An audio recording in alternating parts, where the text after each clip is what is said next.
So update on Steve's 58 Elcamino. Currently we've been chasing rust all over this car. It went to Metalworks, got dipped, everything's nice and clean. So we've been spending the better part of the last few weeks doing metal repair. You can see the firewall. It had so many holes in it that we decided just to smooth it over. We're putting vintage air in it anyway, so we like to hide that behind the dash. We made just a generic panel. It's left long here.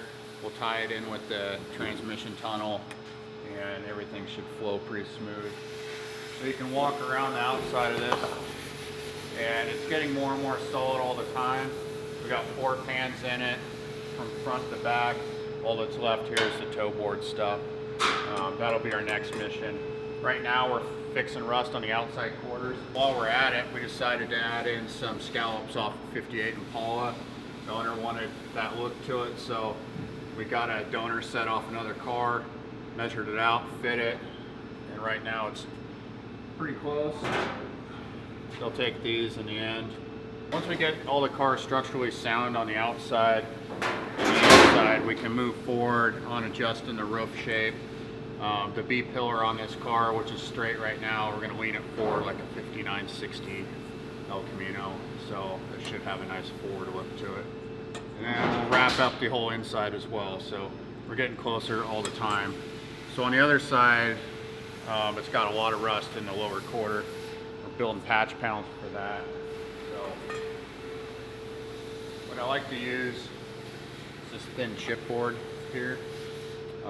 It simulates sheet metal. You can put it in a brake, you can shear it, and do all that good stuff to it. See all the rust all over down here in the lower quarter. Instead of trying to weld all those holes and watching it grow, we're just going to make a whole new patch. So earlier we took some of this chipboard, made a template, and it's over here on the fab table or the plasma, and we're transferring it to some sheet metal right now. So it'll ultimately end up being about this big. We'll cut that all out, and then once the scallop gets fit here, some of that will get cut out. So there'll be a lot of work in this area, and we'll just keep chasing it back. It's getting better and better. Over here, see Matt's working on the patch panel that we drew up earlier. So the way we have this laid out here, we put this brake in it already. This will sit underneath the rocker. It's more to help us keep everything aligned. We got the door jamb cut out here. We also have the wheel well. We added 3/4 inch too, so we can flange that over to tie in with the existing wheel well.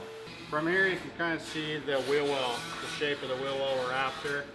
So a lot of this area above this line up here will all be replaced.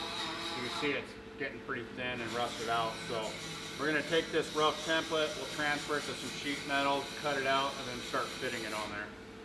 So next step, grab the full sheet. The inner structure on that's pretty rough. I think once we get that cut off of there, we'll have our hands full.